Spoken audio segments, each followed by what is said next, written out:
Tennessee Tales by Lillian Cormier. A simple children's story about eating healthy foods and caring. Somewhere deep in the woods and mountains of Tennessee lived a man and his wife who really and truly loved nature. They hiked on the mountain trails and swam in the sparkling clear rivers and streams. One day Mr. Jones, that was his name, said to his wife, Mrs. Jones, I am going to plant some fruit trees out in our backyard. And I am also going to plant a vegetable garden so we'll have healthy and tasty things to eat. Mrs. Jones agreed that it was a wonderful idea, since in just a few months they would have 2 more mouths to feed. Mrs. Jones will be bringing twins home at just about the time the vegetables would be ready. Mrs. Jones was so excited and happily went to the shed to get his garden tools. He chose a sunny spot and started to dig for the vegetables his family would be eating in just a few months. Mr. Jones planted cabbage, lettuce, beets, potatoes, and squash. It would be so much fun to watch that garden grow. Then Mr. Jones started to dig holes for the fruit trees, and it wasn't very long before the trees were safely in the ground. There was a banana tree, a cherry tree, and an apple tree. Of course, it would take a few years before the trees gave fruit, but Mr. and Mrs. Jones were very patient people. At just about the time the vegetables were ready to eat, Mrs. Jones brought the twins, Mary and Martha, home from the hospital. They were so soft and cuddly and hungry, so Mrs. Jones mashed and creamed the fresh potatoes and squash for the twins. It was so delicious they smacked their little lips. It made Mr. and Mrs. Jones smile to see how much they enjoyed the healthy vegetables. One day, as Mr. Jones went out to tend his garden, he noticed that some of the cabbage and lettuce had big holes in them. He thought that was pretty strange, so he and Mrs. Jones, Mary and Martha, hid behind the curtains early in the morning, hoping to see who or what was eating the lettuce and cabbages. Sure enough, as they peeked through the windows, they noticed that right in the middle of the garden was a family of rabbits. Mr. Jones cried, "What are we going to do?" Mary, Martha, and Mrs. Jones said, "The rabbits must be very hungry, and we still have the potatoes, squash, and beets." "You are all so correct," said Mr. Jones, as he set the cabbage and lettuce leaves aside for the rabbits. He said to himself, "I'm really happy that my family cares about hungry rabbits."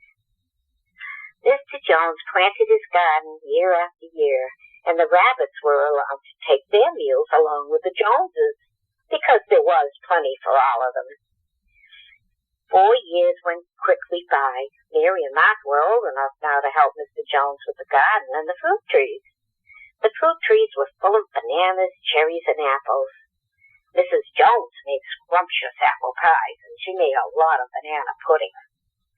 Mary and Martha helped Mrs. Jones take the pits out of the cherries so she could make cherry cobblers. All of the goodies were so delicious that they all smacked their lips. One Sunday morning after the Jones family came back from church, Martha and Mary decided to stay outside to play. They noticed that there were bananas missing on the tree. They thought that was strange.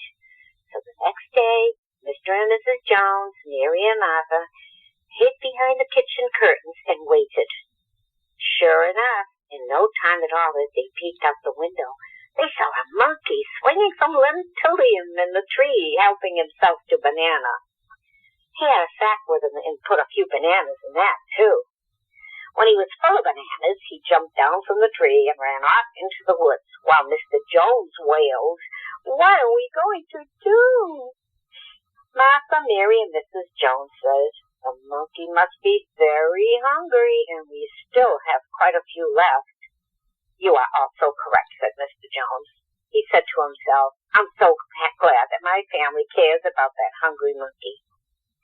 A few days later, as the Jones family were having their healthy lunch, which consisted of a little lettuce, cabbage, squash, and beets, they heard something stomping around outside.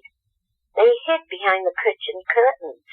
Lo and behold, there under the apple tree were 3 huge horses munching on the apples.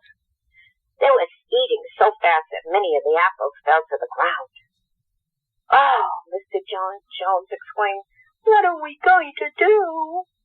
Mrs. Jones, Mary, and Martha said, "They must be very hungry, and we still have some left to make pies." Mr. Jones had to agree with his family, so he let the horses enjoy the apples that had fallen to the ground before he shooed them away. He said to himself, "I'm so happy that my family cares about the hungry horses."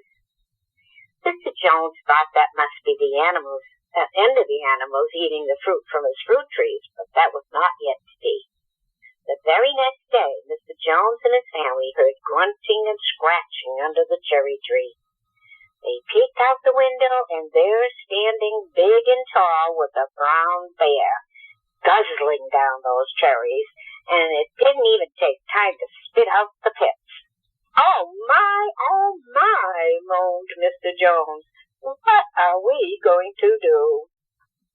With a twinkle in their eyes, Mrs. Jones, Mary, and Martha said, "That bear must be very hungry." Mr. Jones said, "I do have to agree with you." And he said to himself, "I'm so happy that my family cares about the hungry bear." Suddenly, Mr. Jones clasped his hands together and said to Mrs. Jones, Mary, and Martha, "We are all so fortunate to have these healthy fruits and vegetables. It would be a shame not to share them with the hungry animals." Mrs. Jones, Mary, and Martha had to agree with Mr. Jones and said to themselves, "We are so glad that Mr. Jones cares about all the hungry animals."